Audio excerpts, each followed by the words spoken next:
Om Swastiastu. Assalamualaikum warahmatullahi wabarakatuh.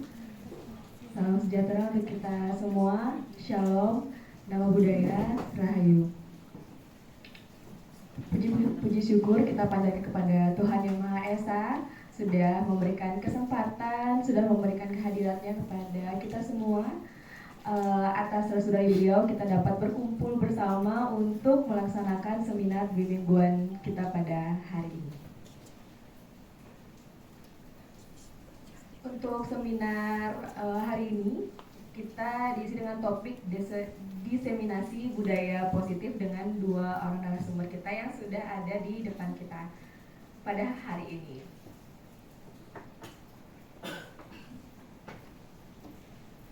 Baik, langsung saja. Untuk tadi kita udah sesi pembukaan. Nah, kita kenalan langsung sama yang pertama kali bicara, yaitu saya. Jangan tegang-tegang gitu dong. Ya, perkenalkan saya Niluh Putri Nitaswi Dewi. Hari ini membantu untuk di moderator. Ya, saya seorang guru matematika. Nah, untuk kutipannya pada hari ini saya mengambil kutipan dari Bapak Tan Malaka. Tujuan pendidikan itu mempertajam kecerdasan, memperkukuh kemauan, dan memperhalus perasaan. Jadi kalau ada yang nanyain, Bu, kenapa kita harus belajar ini? Nah, kasih tahu dah kutipannya Tan Malakanya ini. Oke, pantun dulu deh ya. Nanti kalau misalkan satu larik gitu ya, bilangnya beci aja kali ya? Oh, beci. Boleh. Kita coba. Badan kekar, umurnya tua. Beci. Bawa pedang, bukanlah petani. Beci. Apa kabar hadirin semua? Selamat pagi di seminar pagi ini.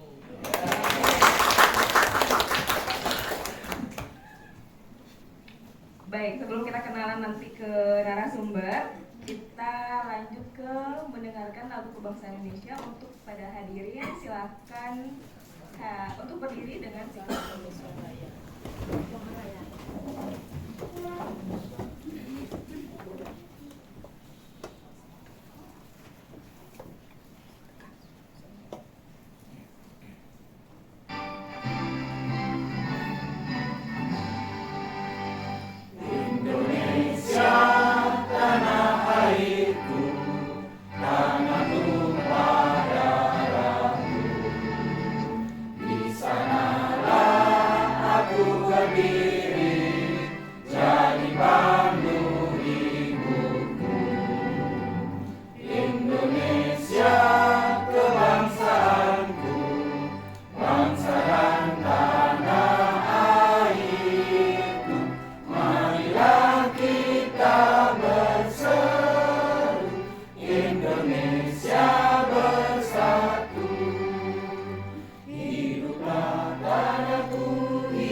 Baik, dilanjutkan dengan menyanyikan Mars Pusaka.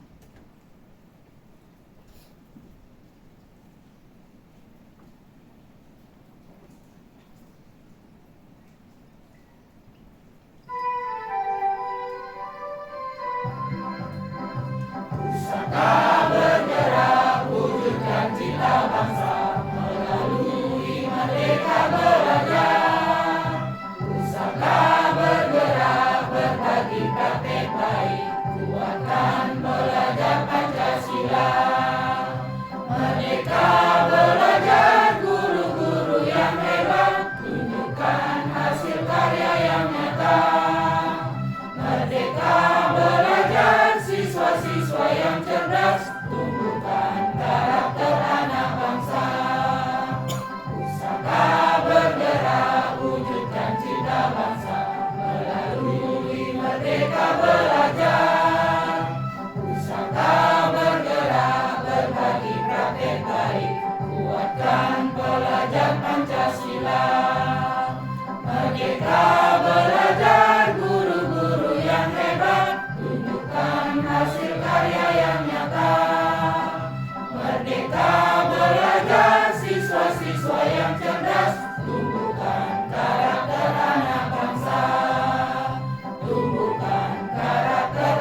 Selanjutnya dilanjutkan dengan doa, izin doa saya pimpin.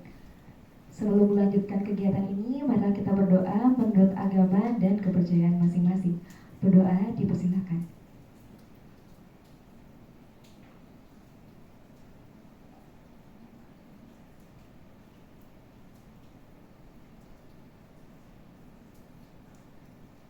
Berdoa dapat diakhiri.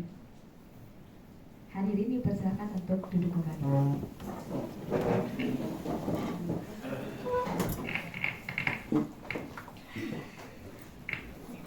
Baik, kita lanjutkan ke kata sambutan oleh keynote speaker kita pada hari ini. Kepada Bapak, dipersilakan. Om Swastiastu. Om Swastiastu. Assalamualaikum warahmatullahi wabarakatuh. Salam Namo Buddhaya, salam kebajikan dan rahayu buat kita semuanya.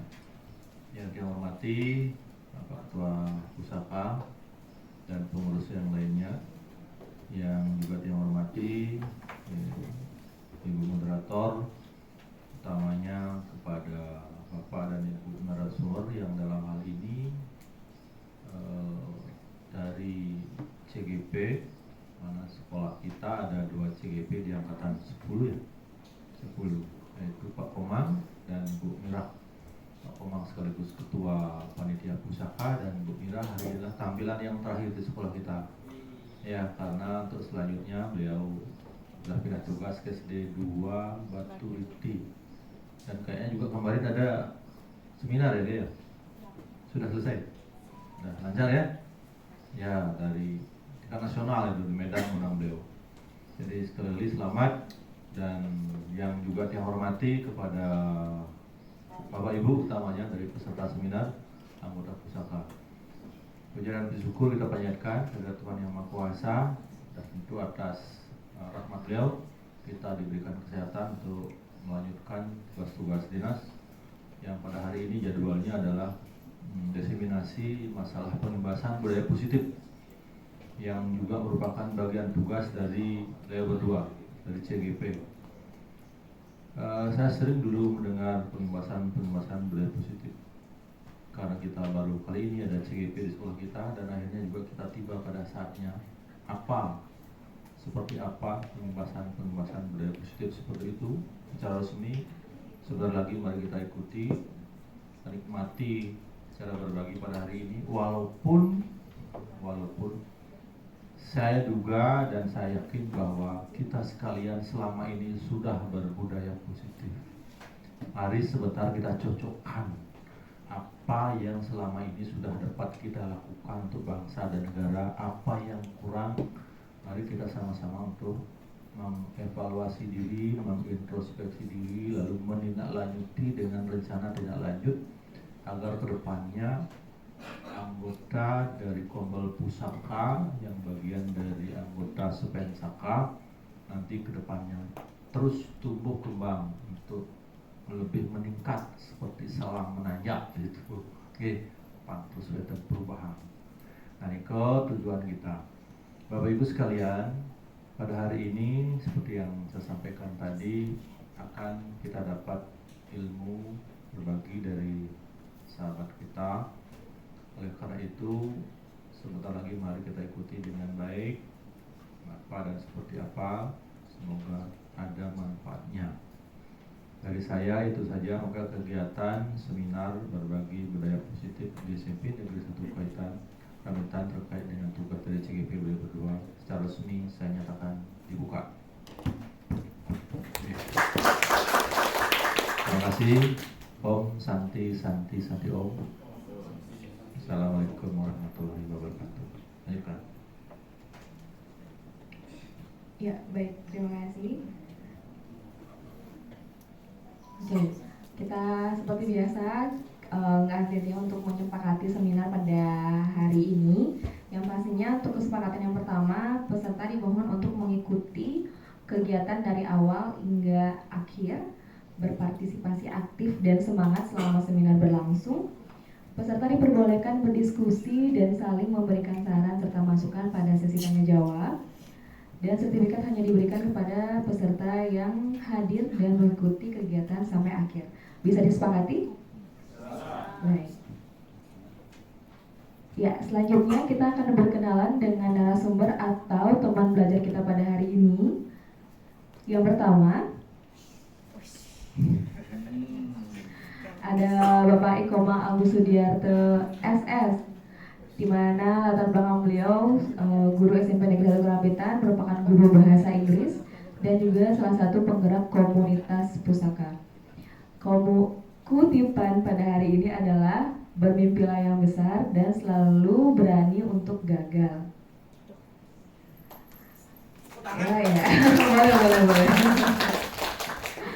Baik, untuk teman belajar kita berikutnya ada Ibu Nigusti Ayu Kadem Mas Mirah Dewi SPD. Beliau latar belakang narasumber kali ini merupakan guru SMP Negeri 1 Kerampitan juga, merupakan guru bahasa Inggris, penggerak komunitas pusaka. Untuk kutipan dari Ibu Mira, belajarlah seperti murid, berperilaku sebagai guru. Ya, nanti kalau mau tepuk tangan langsung aja ya. Ya, boleh. Oke, baik. Nah, sekarang kita sampai di sesi pemaparan materi. Dipersilakan untuk narasumber yang pertama. Untuk para peserta dipersilakan untuk memperhatikan dan apabila ada yang ingin ditanyakan bisa langsung selama sesi. Silakan Bapak.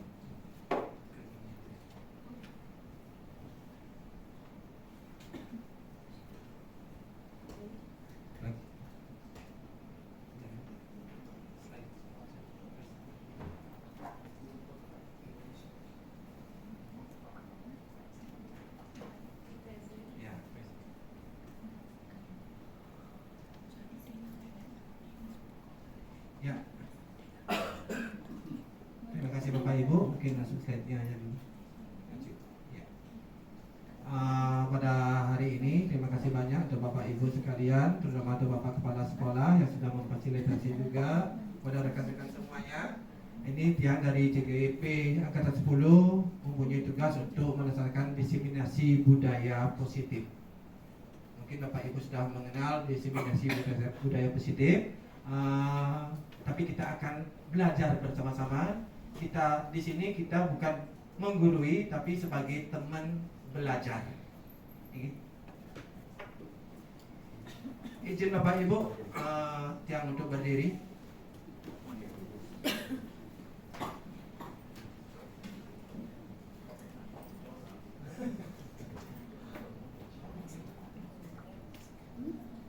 Terima kasih. Tadi sudah diperkenalkan, nama saya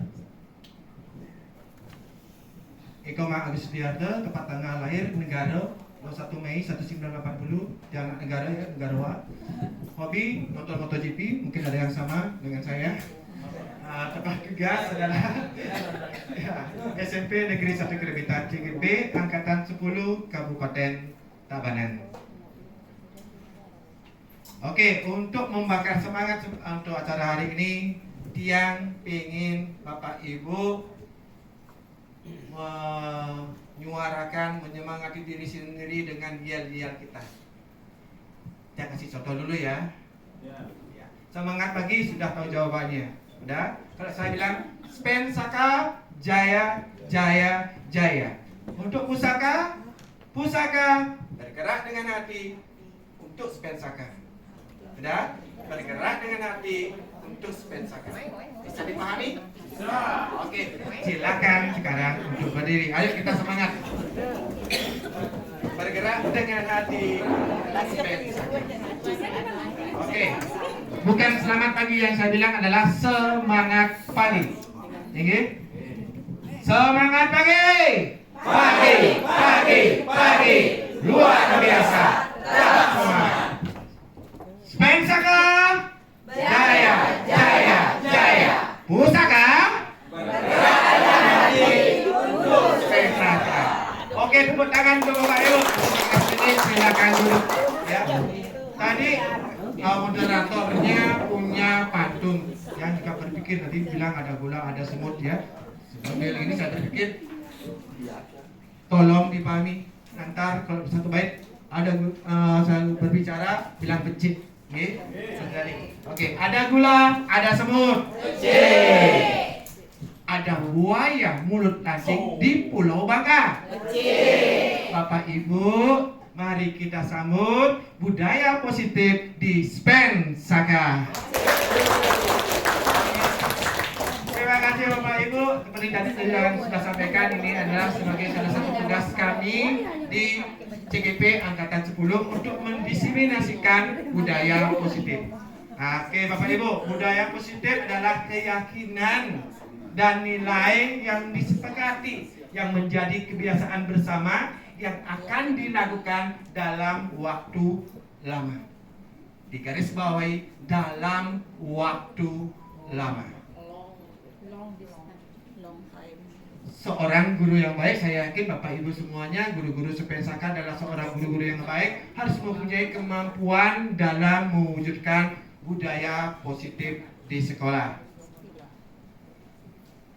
Oke, budaya positif tersebut dapat diaplikasikan melalui penggunaan konsep-konsep inti seperti ini: disiplin positif, penerapan teori kontrol, dan motivasi dalam memenuhi kebutuhan dasar manusia, membuat keyakinan kelas, serta menerapkan segitiga restitusi dalam penyelesaian masalah. Nah, di sini inilah yang jadi gambaran kami pelajari di calon guru penggerak angkatan 10. Nah, untuk pembahasannya yang sudah bagi, kita akan bahas yang pertama adalah disiplin positif. Kita akan gali apa itu disiplin positif. Kemudian kita lanjutkan dengan motivasi perilaku manusia. Apa yang menjadi motivasi seseorang untuk berperilaku, hukuman dan penghargaan, keyakinan kelas, kebutuhan dasar manusia, posisi kontrol guru, dan segitiga restitusi. Pembahasan ini sudah mengarah pada atau merujuk kepada budaya positif. Oke, untuk materi pertama kita mulai dengan perubahan paradigma dunia. Saya mau volunteer ya satu. Ya, misalnya Dek Windari sama Pak Adi. Di sini sudah ada A dan B, Anda dan teman Anda. Sobeklah secari kertas, mungkin Ibu Windari tolong robek salah satu kertas, ya. Tuliskan benda atau sesuatu yang sangat berharga untuk buat kadek, ya. Sudah dibuat dulu ya, dirobek dulu. Nanti aja tuliskan benda atau sesuatu. Boleh benda, boleh sesuatu itu sudah pasti mengerti maksudnya. Yang paling berharga buat kadek. Misalnya rasa cinta dengan suaminya. Sudah? Benda apa yang menjadi kesayangannya? Tolong itu dituliskan. Sudah?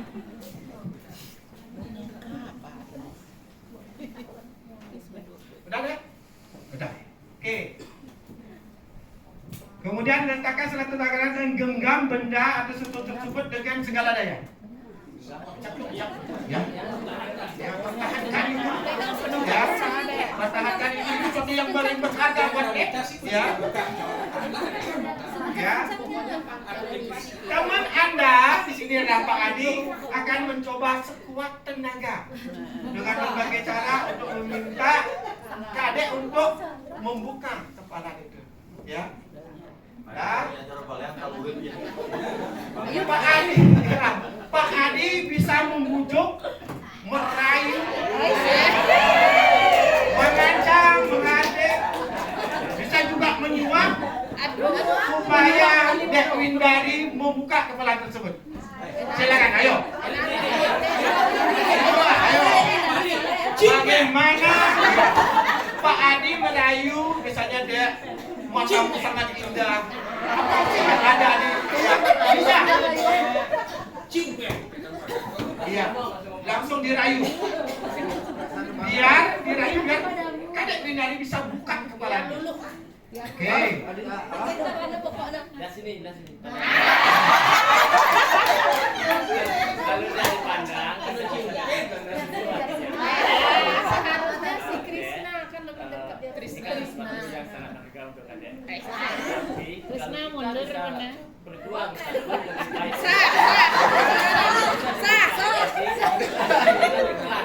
Sah. Mantap. Langsung koma. Bisa dikasih. Oke. Berarti hebat sekali Pak Adi. Dengan rayuan bombardir bisa meluluhkan hati seorang kadek Windari. Tepuk tangan untuk mereka berdua. Ya. Terima kasih Pak Adi. Mungkin saya harus berguru dengan Pak Adi bagaimana meluluhkan hati seorang wanita. Oke, apa yang terjadi? Oh, ternyata yang terjadi kadek Windari membuka kepala tangannya dan memberikan sesuatu yang berharga. Lihat, sesuatu yang berharga buat Pak Adi Suyaso. Sekali lagi, hormat guru. Ya, lanjut dulu. Oke.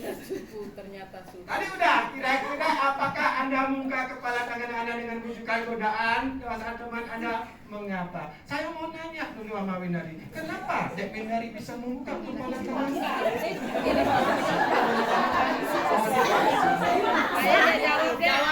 Jawab dengan jujur deh. Terpaksa ya? Oke, terpaksa. Oke. Ya. Sini ada lagi, ataukah Anda akan bertahan dan menolak membuka kepala tangan sampai sekuat tenaga Anda? Mengapa? Nah tadi udah dibuka, nah itu perlu dibahas. Berarti Anda akan mempertahankan sesuatu yang baik ya, buat diri Anda. Ternyata Anda pasrah. Lanjut. Oke, kesimpulan perubahan paradigma. Itulah perubahan paradigma. Teori kontrol dari Dr. William Glasser. Kita tidak bisa mengontrol orang lain secara penuh. Kita hanya bisa mengontrol diri kita sendiri. Buka atau tutup kepala tangannya itu ada di kadek Windari sebenarnya. Ya, ada di kadek Windari. Walaupun paksa, kalau dia sudah bersikukuh, dah itu sesuatu yang penting buat saya. Saya nggak bakalan buka untuk Pak Adi saya. Udah? Udah? Nah, jika tadi memaksa Pak Adi ya, jika kita memaksakan diri untuk mengontrol orang lain, kemungkinan orang lain melakukannya secara terpaksa. Apakah kadek Windari terpaksa? Berarti untuk berarti untuk mendapatkan hati dari Pak Bu Windari, kita harus memaksa. Ya. Lanjut. Oke. Nah, ini ada kaitannya dengan disiplin positif. Disiplin merupakan sikap dan perasaan taat. Sikap dan perasaan taat dan patuh terhadap nilai-nilai yang dipercaya yang merupakan tanggung jawabnya. Nah, sebagai pendidik, tujuan kita adalah menciptakan anak-anak yang memiliki disiplin diri sehingga mereka bisa berperilaku dengan mengacu pada nilai-nilai kebajikan universal. Nilai-nilai kebajikan universal, ya, dan memiliki motivasi intrinsik dari dalam diri, bukan motivasi ekstrinsik yang berupa pujian atau hukuman. Penerapan disiplin positif akan membuat siswa menjadi orang yang menghargai diri sendiri dengan nilai-nilai yang mereka percaya dan dapat mengontrol diri dalam melakukan segala kebajikan. Tadi ada nilai-nilai kebajikan universal. Apa sih nilai-nilai kebajikan universal? Misalnya kita mandi supaya bersih, sehat. Itulah nilai kebajikan universal. Ya, lanjut. Nah, sekarang mari kita tanyakan ke diri sendiri bagaimana kita berperilaku. Metakon ajak diri sendiri bagaimana kita berperilaku. Mengapa kita melakukan segala sesuatu? Pernahkah Anda melakukan sesuatu untuk mendapat senyuman dari orang lain? Misalnya kita bergaya dan pangman senyuman. Kita ngelucu, pangman senyuman. Berpose, pangman senyuman. Ya. Untuk mendapatkan hadiah atau untuk mendapatkan cuan atau uang. Ya, lanjut dulu. Diana Gosen dalam bukunya Restructuring School Discipline menyatakan ada 3 motivasi, ada 3 nih motivasi perilaku manusia. 1, untuk menghindari ketidaknyamanan atau hukuman. 2, kita berperilaku pengmahan atau imbalan atau penghargaan dari orang lain. Kita mau kaya, hebat, luar biasa. Itu motivasi untuk berperilaku. Dan penghargaan, aku mau soleh, mau payas, penghargaan ijek saja. Wis cantiknya luar biasa. Itu motivasi perilaku. Dan itu adalah nilai ekstrinsik dari luar. Dan untuk nilai intrinsik, untuk menjadi orang yang mereka inginkan dan menghargai diri mereka sendiri dengan nilai-nilai yang mereka percaya. Maksudnya adalah siswa di sini. Dalam menjalankan peraturan atau berkenan kelas atau sekolah, bila mana suatu pelanggaran tentunya suatu harus terjadi. Kita sudah mengarah pada materi 3, hukuman dan penghargaan. Tindakan terhadap suatu pelanggaran pada umumnya berbentuk hukuman atau konsekuensi. Dalam pembahasan ini akan mengenalkan program disiplin positif yang dinamai restitusi. Kalau Bapak Ibu aktif di PMM pasti pernah menemukan pengertian dari restitusi.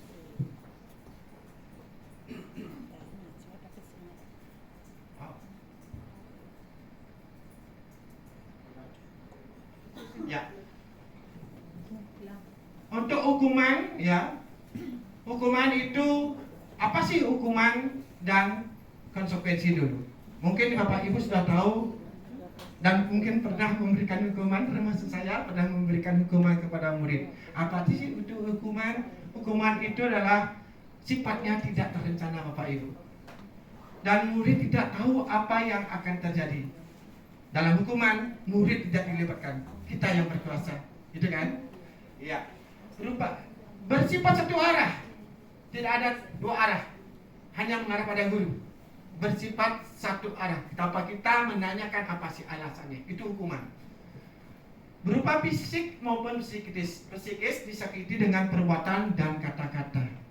Kamu ini terlambat, kamu ini nggak pakai ini, kamu nggak pakai itu, kamu nggak modern. Itu adalah suatu hukuman Bapak Ibu. Dan bagaimana dengan konsekuensi? Mungkin bisa Bapak lihat di layar. Konsekuensi itu adalah sesuatu yang terencana dan sudah disepakati. Berarti ada 2 arah ya, antara guru sama murid.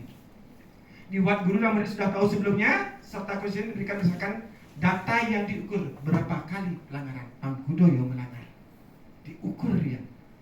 Ya. Kemudian guru selalu memonitor murid. Dan murid tetap dibuat tidak nyaman. Pasti sengaja orang murid dengan aturan merasa tidak nyaman karena dia merasa, aduh, kenapa aturan? Banyak sekali aturannya. Tetap dia, walaupun ada konsekuensi itu, murid tetap dibuat tidak nyaman. Ya. Tadi di sini ada materinya hukuman dan penghargaan. Dihukum oleh penghargaan. Kok bisa kayak begitu ya? Dihukum oleh penghargaan. Dihukum oleh penghargaan, efektif untuk pengaruh jangka pendek, tidak untuk jangka panjang. Oke. Keterangan tidak menyadari tindakan baik, merusak hubungan, timbul rasa iri dan berhenti mencoba, mengurangi ketepatan, lebih banyak membuat kesalahan, menurunkan kualitas, berhenti berkembang sini, mematikan kreativitas, menghukum tidak mendapat penghargaan, merusak motivasi dari dalam istri. Oke, yang simpulkan. Ketika diberikan hukuman, anak didik itu merasa pasti dalam hatinya nggak enak ya. Kita walaupun kita dihukum pasti merasa nggak enak. Tapi bagaimana tadi dibilang dihukum oleh penghargaan. Penghargaan itu juga merupakan suatu hukuman jadinya Bapak Ibu. Ya, penghargaan itu juga merupakan suatu hukuman. Misalnya Dek Windari, saya memberikan suatu pujian. Dek Windari aja ya. Nah, ayo Novita lah. Ayo Novita, kamu sangat cerdas dan baik. Kamu jadi teladan di kelas ini. Apakah itu suatu penghargaan? Itu suatu penghargaan. Tapi kenapa dapat dihukum oleh penghargaan. Dihukum oleh penghargaan. Dengan saya mengutarakan penghargaan kepada Ayu Nobita, anu di sampingnya si Ayu Indah Yunati. Yoga itu gak cuma dia aja yang disanjung-sanjung. Udah? Bintu istri ngomong. Baru ya joget terus sanjung-sanjung. Iri. Kadang aku sing joget. Nah, itu penghargaan yang saya berikan kepada salah satu murid itu merupakan suatu hukuman. Dia bakalan bang ya, yoga begini ya, yoga cuma kena ya, tendang ya, culik ya, ya. Nah itu merupakan satu hukuman. Hukuman juga merusak hubungan. Ini merusak hubungan ya Bapak Ibu. Yang saya kasih contoh tadi, itu merusak hubungan. Itu merusak hubungan. Timbul rasa iri dan berhenti mencoba. Irilah si Indah sama si Sri terhadap penghargaan yang diberikan oleh saya. Udah? Itulah makanya dihukum oleh penghargaan. Dan si Ayu Nobita akan merasa, kok kini ya sikapnya berubah. Kok saya dicuekin sama si Indah sama Sri. Oh karena Pak Komangnya ngomong Ayu Nobita itu anak yang hebat, anak yang cantik, menjadi toladan. Itu merusak hubungan. Bisa dipahami Pak Ibu? Ya, berarti kalau kita memberikan suatu penghargaan di depan orang banyak, itu pasti bakalan terjadi. Makanya disebut dihukum oleh penghargaan. Mengurangi kita pandang kalau sudah dapat penghargaan luar biasa tuh, kadang-kadang kita bakalan males lagi kerja. Ya. Kita nggak bakalan konsentrasi. Ya tadi untuk menurunkan kualitas sudah pasti karena dia hanya berfokus dalam mengerjakan itu. Oh saya harus kerjakan ini untuk mendapatkan penghargaan. Berarti dia tidak dapat akan menurunkan kualitasnya karena dia pecah pikirannya hanya untuk mendapatkan penghargaan. Tidak fokus dia. Karena pemikirannya itu hanya berpusat pada penghargaan yang akan dia terima. Itu akan menurunkan kualitas. Saya harap Bapak Ibu dengan contoh-contoh tadi bisa mengerti. Baik penghargaan maupun hukuman adalah cara-cara mengontrol perilaku seseorang yang menghancurkan potensi untuk pembelajaran sesungguhnya. Tindakan memberi penghargaan nilainya sama dengan menghukum seseorang.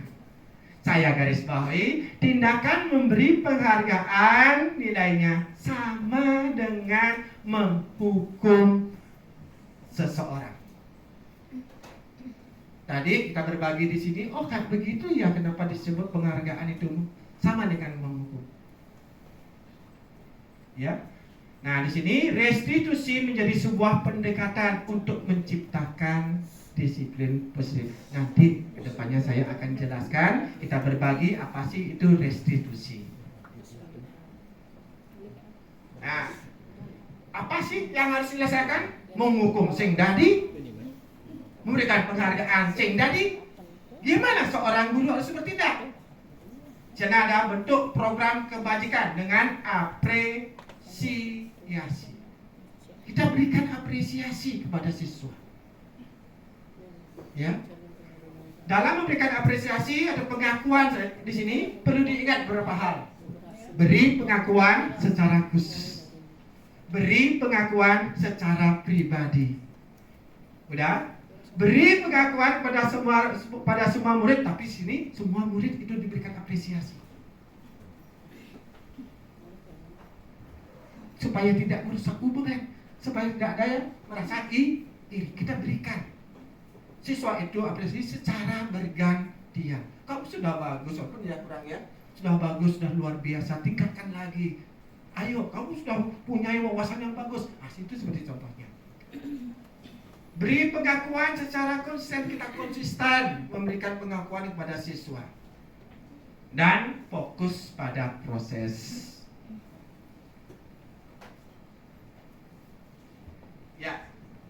Contohnya nih, jadi contohnya bagi mereka kemarin saya perhatikan nilai kebajikan dimunculkan, rasa empatimu besar sekali situasinya pada saat menolong teman sekelas. Itu apresiasi. Misalnya, saya menghargai kepedulian kamu. Nilai kebajikannya kepedulian pada situasi pada saat membantu teman tugas kelompok itu misalnya. Dan terima kasih rasa tanggung jawabmu karena sudah memungut kertas-kertas yang berserakan di lantai. Itu apresiasi, bukan penghargaan. Kalau dibedakan antara penghargaan sama apresiasi tadi sudah dijelaskan tadi, bentuk bisa Bapak Ibu bisa menerapkan bentuk program kebajikan. Ya. Lanjut. Nah, kalau kita simpulkan, hindari hukuman atau penghargaan berlebih untuk meminimalisir motivasi eksternal dalam diri murid. Itu nggak kelihatan ya?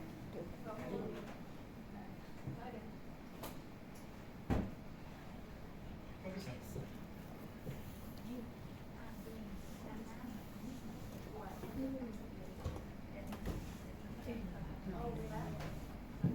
Iya.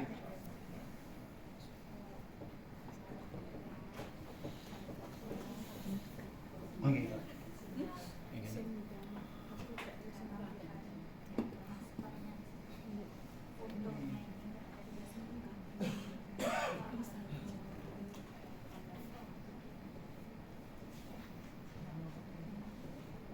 Iya, oke saya cek ya. Oke, nggak apa-apa. Nggak apa-apa aja dulu, Kak. Lanjut aja dulu, Kak. Ya. Untuk ya, sini untuk hindari hukuman atau penghargaan untuk meminimalisir motivasi. Ya. Lanjut aja dulu. Nggak apa-apa. Makanya ada beberapa hal yang hilang tadi ya. Oke.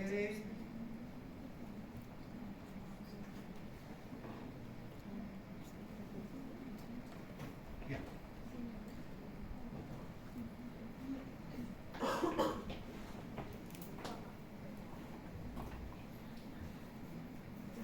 Lanjut aja dulu apa bisa di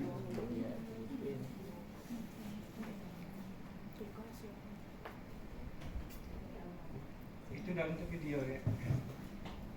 Tadi di ininya itu tadi di share-nya dan presentasi.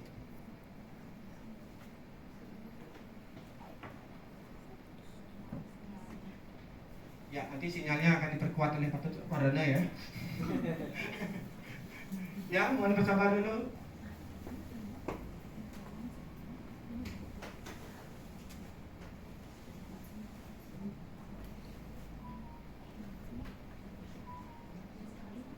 Bisa? Ya, mohon maaf ada masalah sinyal juga.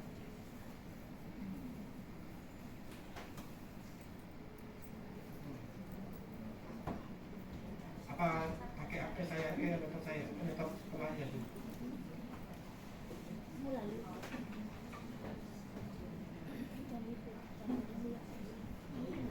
Ya, masih ada satu tantangan ya di sini, dan ini tantangannya adalah sinyal. Ya, listen. Mohon bersabar, itu satu tantangan.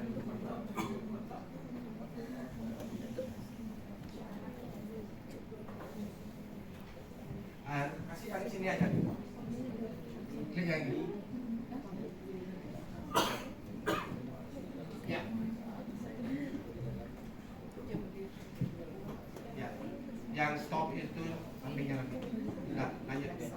Yang nomor 23.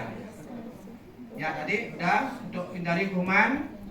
Kita lanjutkan lagi Bapak Ibu karena tadi ada masalah tentang sinyalnya. Hindari kuman atau penghargaan berlebih untuk meminimalisir motivasi eksternal dalam diri murid. Lanjutkan dulu. Nah, hukuman dan penghargaan masih di materi 3. Restitusi adalah proses menciptakan kondisi bagi murid untuk memperbaiki kesalahan mereka sehingga mereka bisa kembali pada kelompok mereka dengan karakter yang lebih kuat. Ini ya 2004.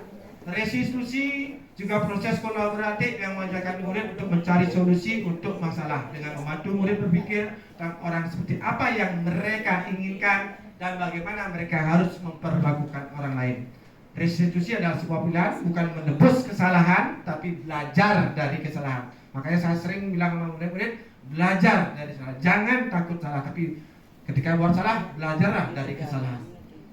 Memperbaiki hubungan untuk mengevaluasi tindakan terhadap orang lain. Tawaran, restitusi itu tawaran Bapak Ibu, bukan paksaan. Menuntun untuk melihat adanya kesalahan adalah keyakinan yang tidak diinginkan. Mencari kebutuhan dasar yang mendasari tindakan, kita cari kebutuhan dasarnya. Menguatkan karena bisa belajar dari kesalahan, fokus pada solusi, tidak mencari siapa yang salah. Itu dalam restitusi. Sengalih anu benar, sengalih anu pelit. Kita mencari solusi di dalam restitusi dan fokus pada karakter sehingga murid menyadari akan menjadi orang seperti apa ke depannya. Itu restitusi. Lanjut ya.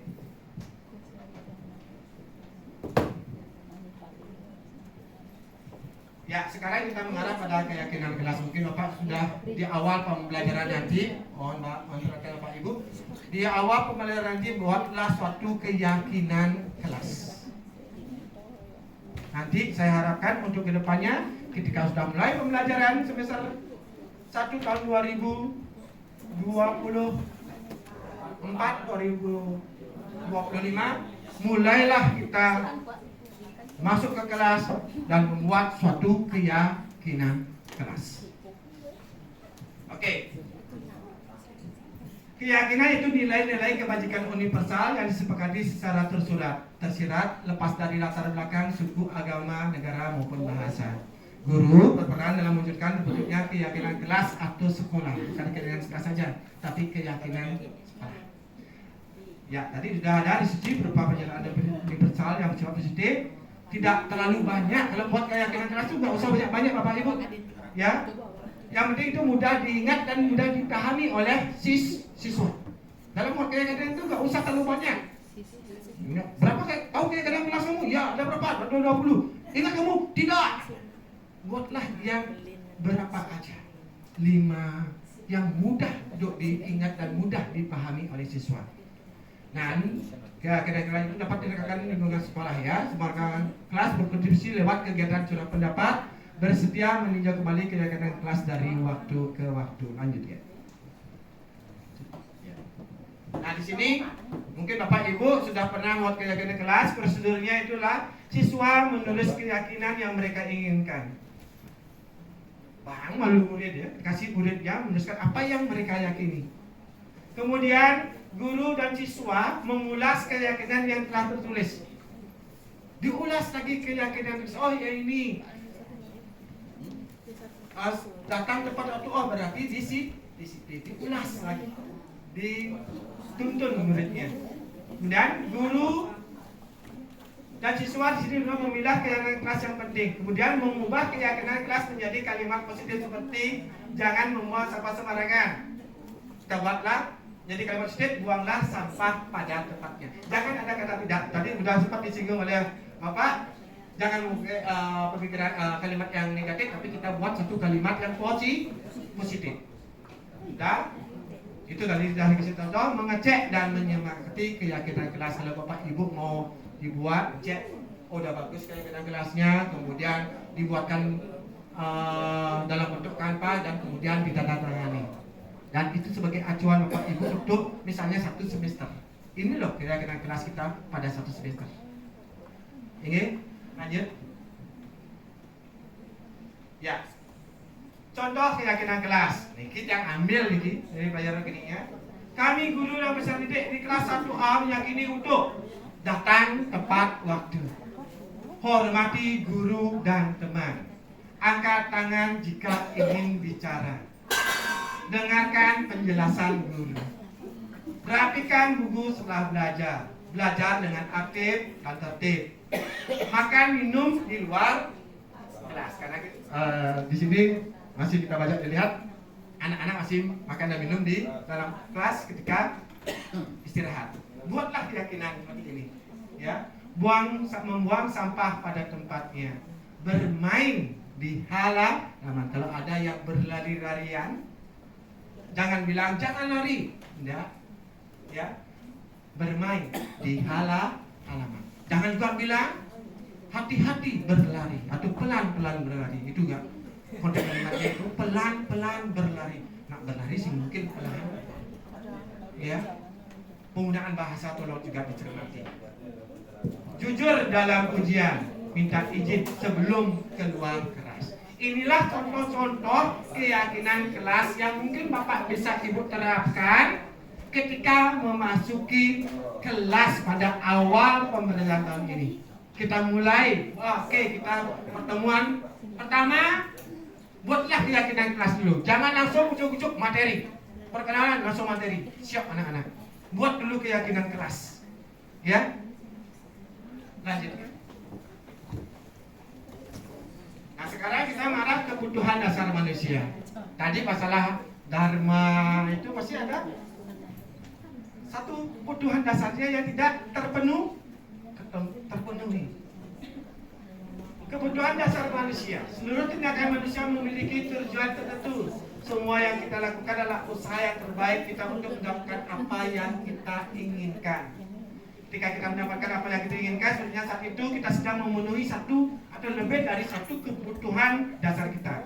Ketika seorang murid melakukan suatu perbuatan yang bertentangan dengan nilai-nilai kebajikan atau melanggar aturan, hal itu sebenarnya dikarenakan mereka gagal. Melanggar aturan kan, seperti dalam melanggar, berarti mereka gagal memenuhi kebutuhan dasar mereka. Anak-anak melanggar, anak-anak melakukan suatu tindakan pelanggaran tata tertib, pasti ada salah satu kebutuhan dasar mereka yang tidak terpenuhi. Mereka gagal dalam memenuhi kebutuhan dasar mereka. Nah, apa sih kebutuhan dasar manusia? Nah, ada 5 Bapak Ibu. Ada bertahan hidup, ada penguasaan, ada kasih sayang dan rasa diterima, ada kebebasan, dan juga ada kesenangan. Bertahan hidup itu apa? Makan, minum, bertahan hidup. Ya, tidur yang nyenyak itu untuk bertahan hidup. Untuk kasih sayang, seperti Bapak Ibu di sini disayangi oleh teman-teman, itu adalah kebutuhan dasar itu, kebutuhan dasar manusia juga. Dan rasa diterima, ketika dia ke sekolah diterima oleh guru-gurunya, disayangi oleh guru-gurunya, itu kebutuhan dasar manusia. Yang di sini saya contohkan sebagai murid. Mereka perlu disayang, mereka perlu diterima di sekolah kita. Kemudian ada kebebasan. Murid ingin bebas untuk mengeluarkan pendapatnya, bebas berekspresi. Itu kebutuhan dasar. Untuk kesenangan, murid ingin juga untuk bersenang-senang dalam pembelajaran itu. Bagaimana mereka menyenangi suatu pembelajaran? Mereka ingin bersenang-senang. Ini akan menjadi dasar kita untuk ke materi selanjutnya. Dan juga penguasaan. Apa sih penguasaan maksudnya? Penguasaan ini Bapak Ibu atau murid akan bekerja keras untuk diakui oleh teman-teman. Yang saja dapat ranking 1 itu penguasaan. Oh, dia dapat juara 1 lomba pidato bahasa Inggris, itu penguasaan. Oh, dia jago dalam berbahasa Inggris. Ya, akhirnya dia menguasai dari bidang bahasa Inggris, menjadi suatu kekuatan bagi dia untuk melakukan satu penguasaan. Lanjut.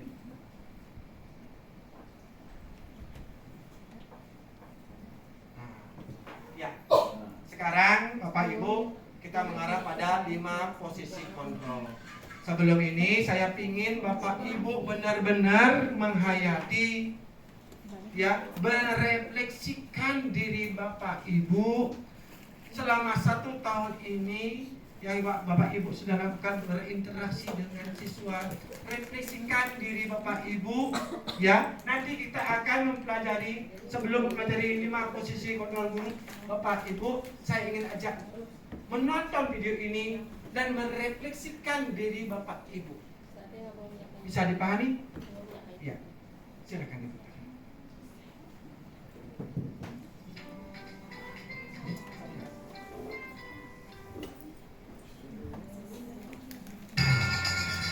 Ibu sudah pernah bilang kan sama kalian semua, kalau ibu sengaja mengambil jam pertama untuk mata pelajarannya ibu, untuk melatih kalian disiplin. Kalian tahu kan peraturannya ibu? Kalau ibu tidak akan mulai pelajaran kalau masih ada yang terlambat. Kalian ini apakah? Hah? Dari mau dengar kan? Kenapa masih ada yang terlambat? Kalian mana? Kalian di mana?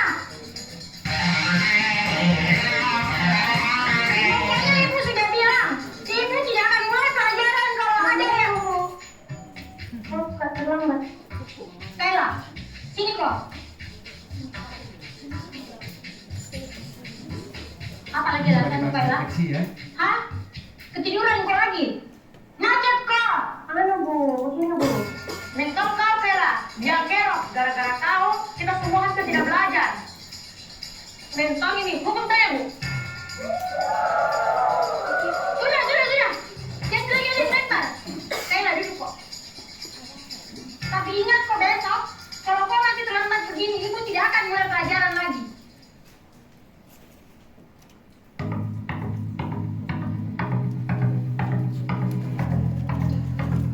Selamat pagi anak-anak.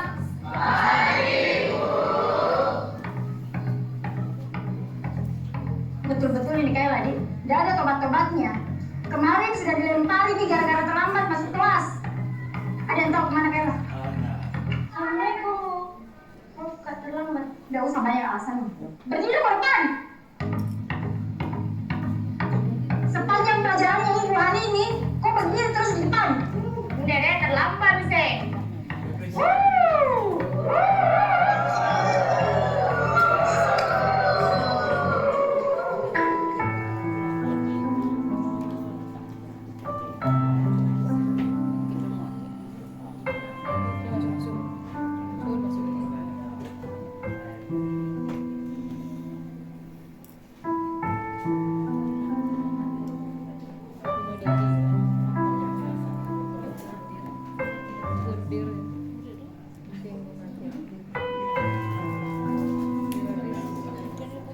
Sudah 1 jam lebih ini Kayla tidak datang.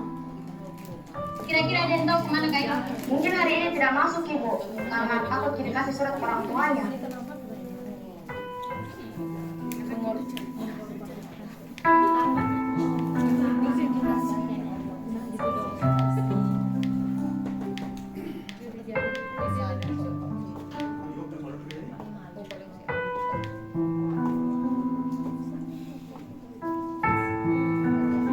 Pagi anak-anak.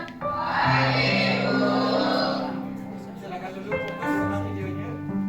Masuk kok Kayla. Dan terlambat pukul lagi. Kayla ke depan kok. Kenapa bu? Berdiri kok di situ. Hari ini saya kan udah terlambat kok, dan tenang saya terus dihukum. Kok udah masuk kok kemarin? Sekarang jelaskan kok kepada kita semua di sini, kenapa kok selalu terlambat dan malah kemarin kok udah masuk? Kayla, jelaskan kok. Bicara kok. Kayla. Maafkan kak teman-teman, karena gara-gara saya kalian semua nggak belajar. Hari pertama saya terlambat karena mamaku demam berdarah.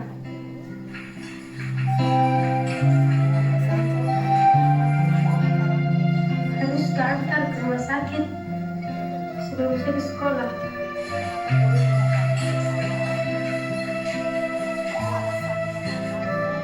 Hari kedua saya terlambat ke sekolah karena harus ke rumah sakit. Suami makan dulu mamaku, baru saya ke sekolah. Hari ketiga kemarin saya tidak masuk sekolah.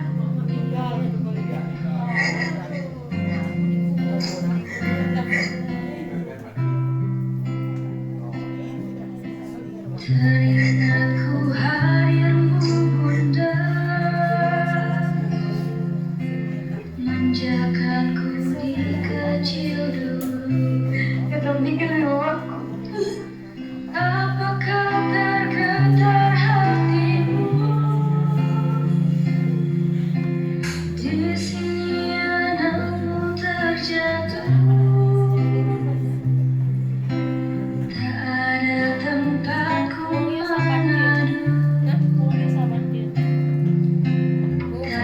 Kalau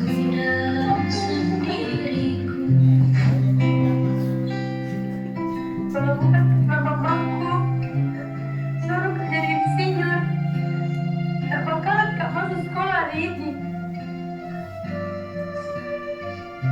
Saya kira kalian semua mau lempar nih Kak. Lemparkan Mak, lempar nih, lempar nih, lempar. Saya kira kita mau hukum Kak, hukum Mak.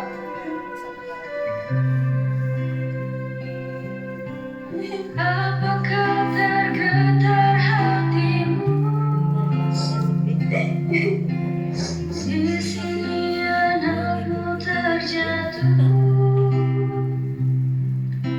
Rinduku hadirmu, oh bunda. Tidurkanku. Kita lanjutkan video yang satu, biar kita benar-benar paham berefleksi posisi kontrol kita sebagai seorang guru.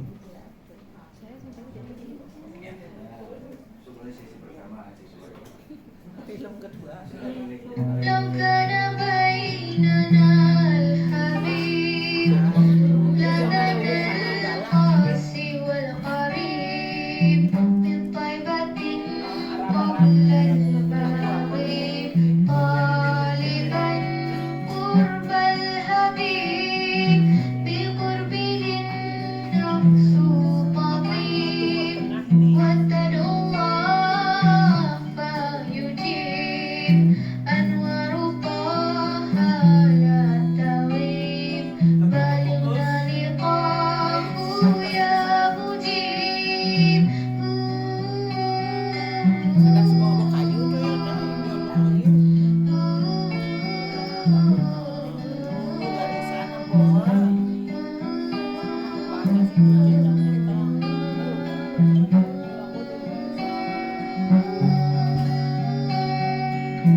هداك الكون رحيم رحمة الهادي القريب حديثك النقوم العظيم جوارك الغصن الرتيب فتذكر روحي يا حبيب محمد مكرم الغريب بقربك الروح طبيب يا رحمة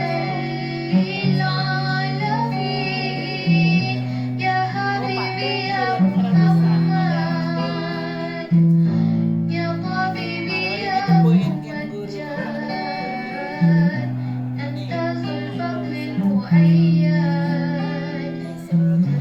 إلا من صلى عليه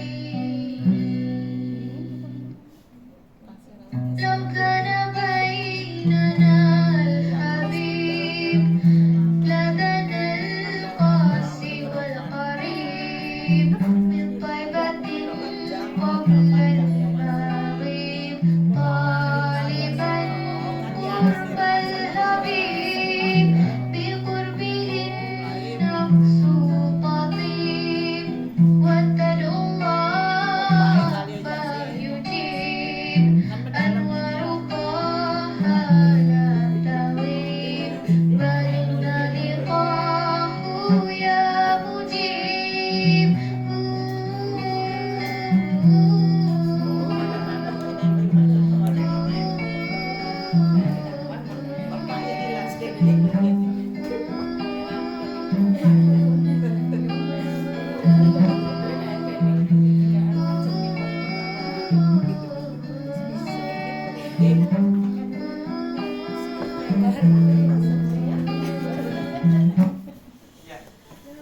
Ya, sedih deh. Ini ada kaitannya dengan 5 posisi kontrol kita sebagai seorang guru Bapak Ibu. Kadang-kadang termasuk saya sendiri tanpa menanyakan apa yang terjadi, menanyakan alasan, apa yang latar belakangi dia membuat satu pelanggaran, kita langsung ujuk-ujuk menghukum. Inilah yang sering kita takutkan Pak Mang, maaf ya. Kalau kita tidak tahu latar belakang siswa, kita tiba-tiba marah. Itu saya sendiri itu masuk sekali filmnya untuk Ingin. Yang nggak sama ibu. Ya. Mungkin saya jujur aja, Bu Seni nggak bisa nahan rasanya nangis. Sebenarnya, walaupun saya sangat gengsi saya untuk nangis di depan, ya, tapi setidaknya itu sangat menyentuh perasaan saya. Untuk kedepannya saya mau jadi guru seperti apa? Inilah yang Iya, kita lakukan. itu yang kita ingin gali, ingin lanjut dulu. Ya, ada 5 posisi kontrol guru. Dari video tersebut, menurut Bapak Ibu, yang mana yang termasuk dari 2 video tersebut? Ada sebagai penghukum, pembuat rasa bersalah, teman, pemantau, dan tadi sudah sempat sebagai Bapak Kepala Sekolah juga ngomong sebagai manajer. Di sini penghukum, seorang penghukum bisa menggunakan hukuman fisik maupun verbal. Dalam video yang pertama, udah fisik juga, yang kedua fisik, yang pertama itu verbal. Yang sangat akan menyakiti suatu perasaan. Ingat, goresan-goresan di hati itu akan lama sekali Bapak Ibu. Ketika Bapak Ibu menyakiti hati seorang anak, itu akan membekasnya lama sekali. Itu akan menjadi suatu goresan, sayatan luka. Kalau kita bertindak sebagai penghukum, sampai dia punya anak siswanya kita, dia masih ingat perlakuan kita sebagai penghukum. Tadi sudah jelas. Video kedua juga, tanpa menanyakan suatu alasan kepada siswa, melakukan suatu hukuman fisik, itu akan membekas. Tanpa juga menanyakan alasan kita. Tanpa menanyakan alasan siswa, kenapa sampai bisa terlambat. Sebagai pembuat rasa bersalah, tadi dalam video mungkin itu menjadi bahan refleksi kita untuk apa sebagai guru, apa kita ke depannya. Apakah sebagai penghukum, pembuat rasa bersalah, teman, pemantau, atau manajer.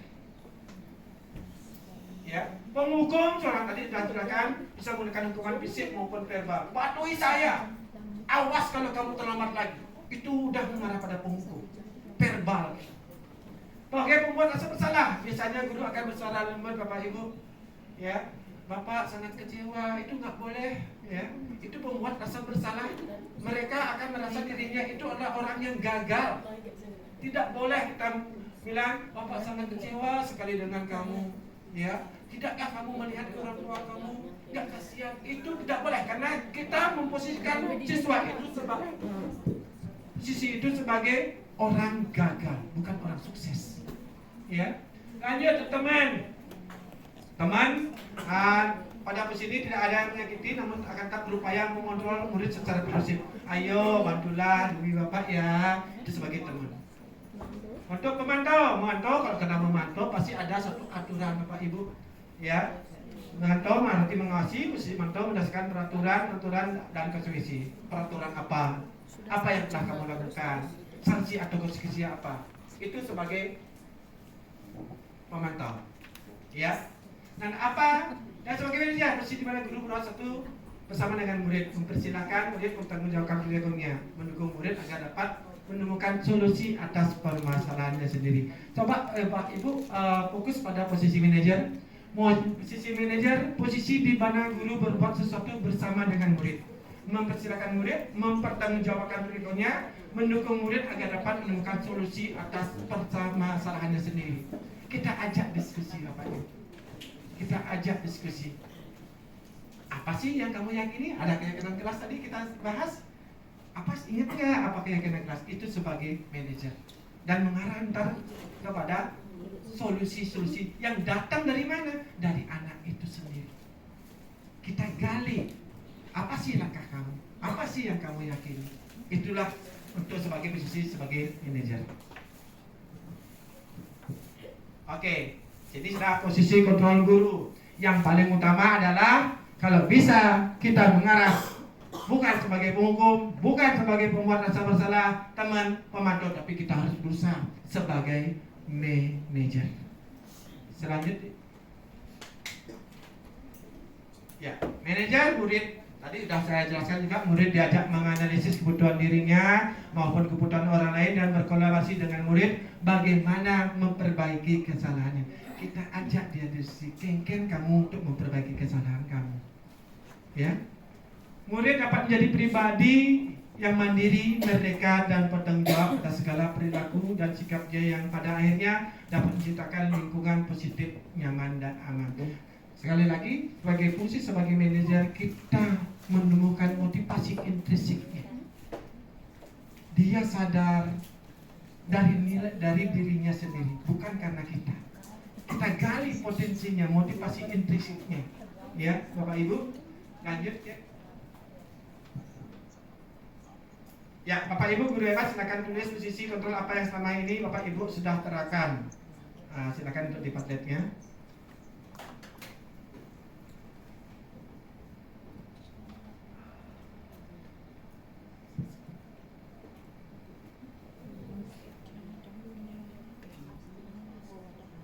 Oke, Bapak Ibu, kebanyakan dari kita masih berada di posisi ada refleksi. Kebanyakan dari kita termasuk saya masih ada di posisi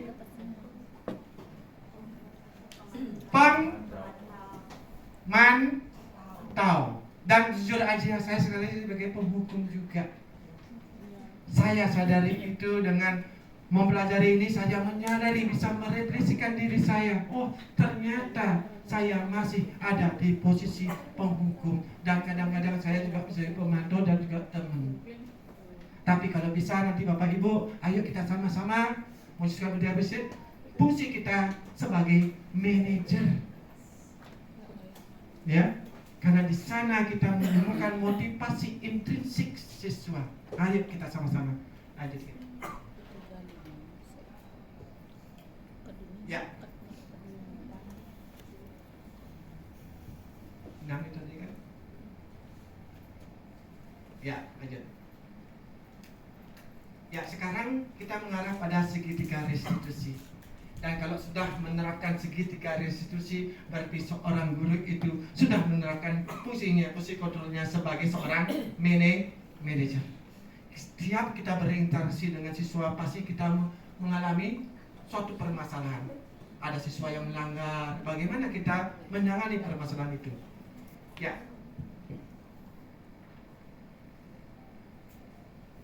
Belum ya? Guru berperan sebagai manajer. Itu menggunakan segitiga restitusi, menyelesaikan masalah melalui 3 tahap.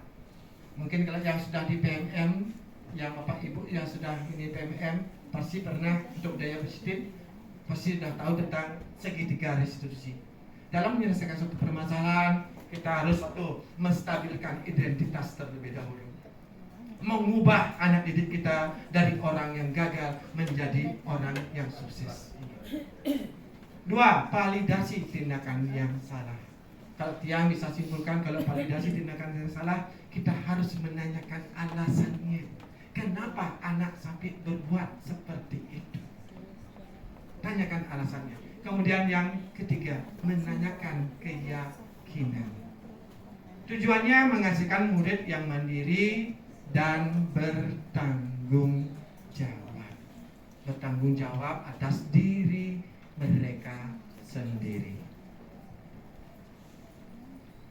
Lanjut. Ya, menstabilkan identitas. Apa sih yang ada di menstabilkan identitas? If I say in English, stabilize the identity. Bagian dasar dari segitiga restitusi bertujuan untuk mengubah identitas anak dari orang yang gagal, tadi sudah saya sampaikan, melakukan kesalahan jadi orang yang sukses. Kata-katanya biasanya Bapak Ibu, kalau dalam menyelesaikan suatu permasalahan, tidak ada manusia yang sempurna. Itu yang kita terapkan. Stabilkan dulu anak didik kita. Kemudian saya juga pernah melakukan kesalahan seperti itu. Kita menstabilkan, ya, kita posisikan, stabilkan identitasnya dia. Kemudian Bapak Ibu tidak tertarik mencari siapa yang benar dan siapa yang salah, tapi ingin mencari solusi. Kita nggak boleh membenarkan, kita nggak boleh menyalahkan, tapi kita mengarah pada solusi untuk bagian akhirnya. Biar anak itu bisa mencari solusi sendiri karena kesalahan yang mereka perbuat.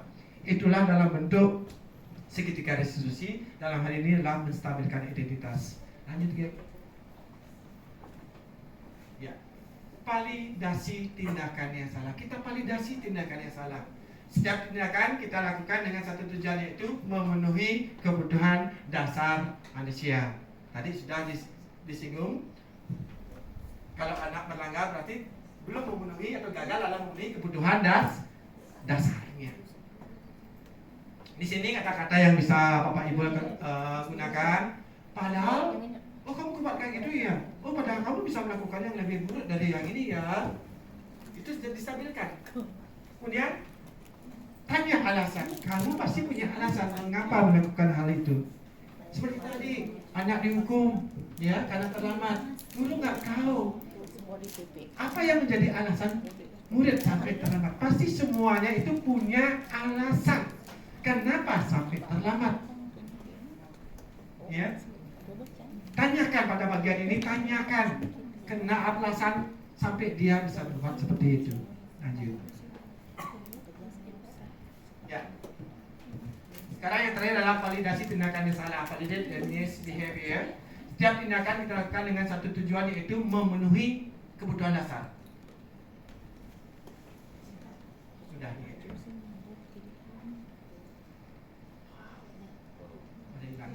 Oke, untuk menanyakan keyakinan, apa slide aja ya. Untuk menanyakan kita tanyakan keyakinan.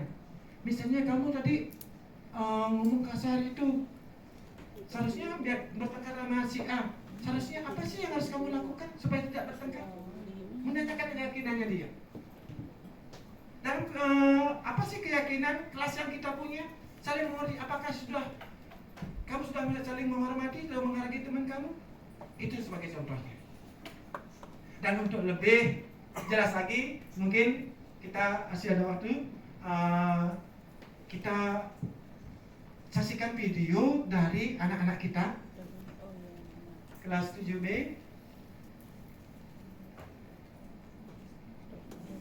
Iya.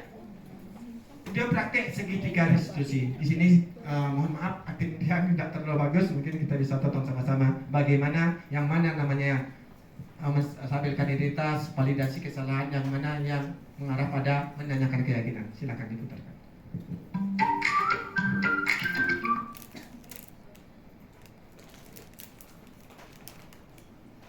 Yang di bawah.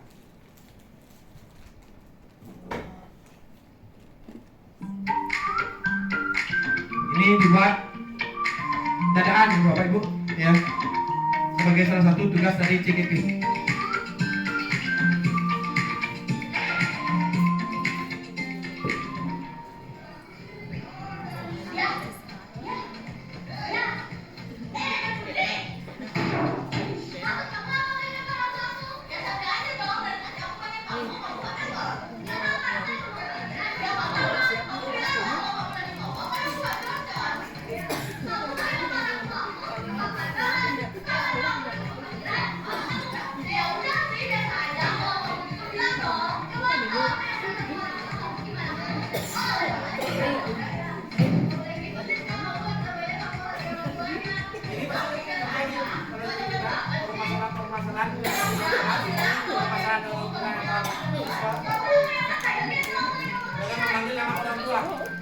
Makanya saya angkat itu nih. Ya.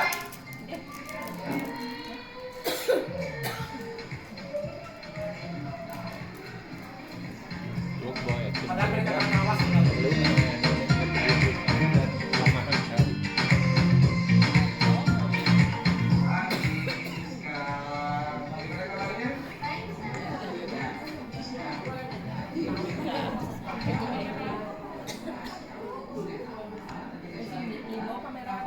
Kamu itu bertengkar sama dia. Apa betul begitu? Iya, benar Mister. Dia suka aja dia orang. Kamu tidak begini dulu.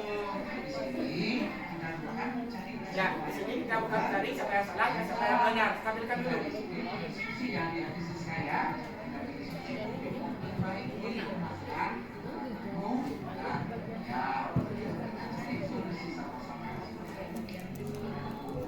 Oke, sekarang kalau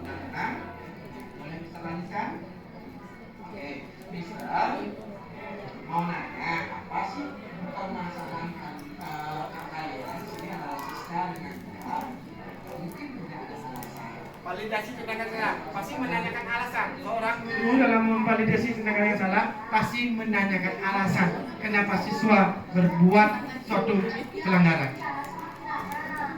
Kita simpelkan aja pelajarannya ya. Validasi tindakan saya salah berarti menanyakan suatu alasan.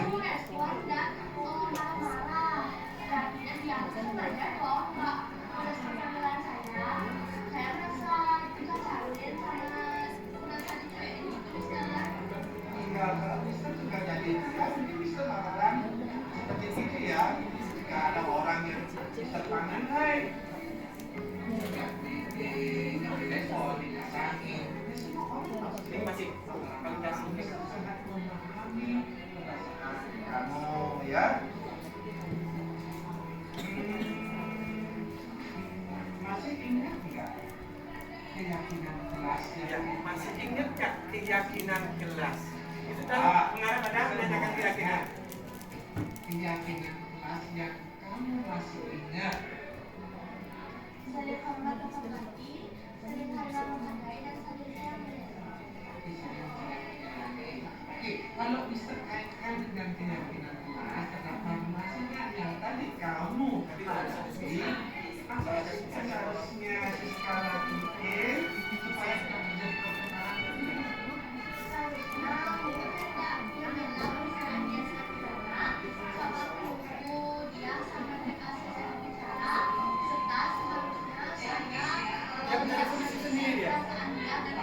Seharusnya saya tidak begini. Oke, nah itu ya seharusnya kamu lakukan ya. Untuk memperbaiki kesalahannya, bagaimana cara memperbaiki? Biar tahu solusinya. Kamu lakukan. Misal mau nanya apa sih yang akan kamu lakukan untuk memperbaiki kesalahan ini? Mungkin saya akan bicara baik-baik, Ya, di sana nih dia dengan motivasi intrinsiknya mencari solusi sendiri. Ya, inilah yang kita harapkan dengan penerapan segitiga restitusi dan fungsi kontrol kita sebagai seorang manajer. Pasti bisa melakukannya, ya. Sekali. Ya, terima kasih.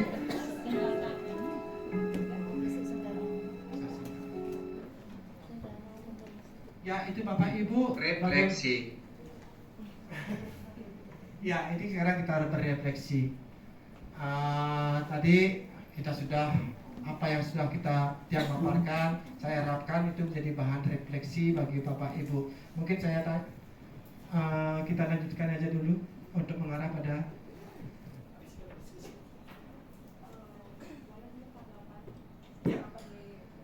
ya. Terima kasih. Saya juga ingin kita berefleksi dulu. Apa sih yang Bapak Ibu dapatkan dari diseminasi budaya positif hari ini?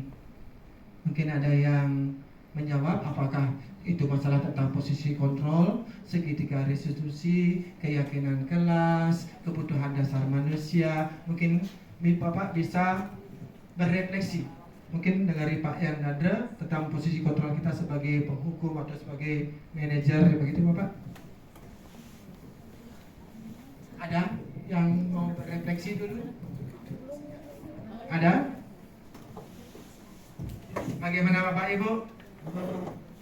Saya mau nanya, apakah pembelajaran ini, apakah diseminasi ini berpengaruh pada Bapak Ibu terutama di posisi kontrol?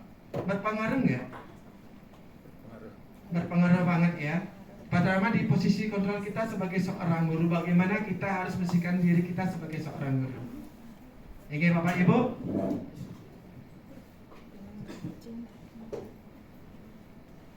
Ya. Mungkin ada yang perlu ditanyakan Bapak Ibu. Kita melakukan sesi diskusi sekarang sebelum kita tarik kesimpulan. Adakah yang ingin disampaikan?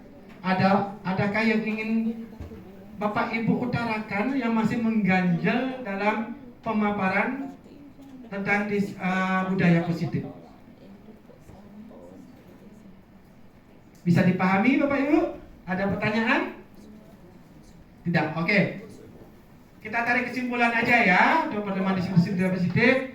Budaya positif akan menimbulkan rasa aman dan nyaman pada murid dalam proses pembelajaran dengan keyakinan kelak, dengan guru memahami tentang kebutuhan dasar manusia, bagaimana guru menyelesaikan masalah dengan segitiga restitusi. Saya pastikan bahwa lingkungan sekolah akan menjadi lingkungan yang aman dan nyaman, di mana tepat sebagai anak-anak didik kita untuk belajar. Budaya positif juga mampu mendorong murid untuk berpikir, bertindak, dan mencipta sebagai proses pemerdekaan dirinya sebagai murid menjadi lebih mandiri serta bertanggung jawab. Nah, Bapak Ibu, itu kesimpulan dari saya. Terima kasih sudah sangat antusias dalam mengikuti diseminasi budaya positif pada hari ini. Sekali lagi saya ucapkan terima kasih dan tepuk tangan untuk kita semua. Saya kembalikan kepada moderator.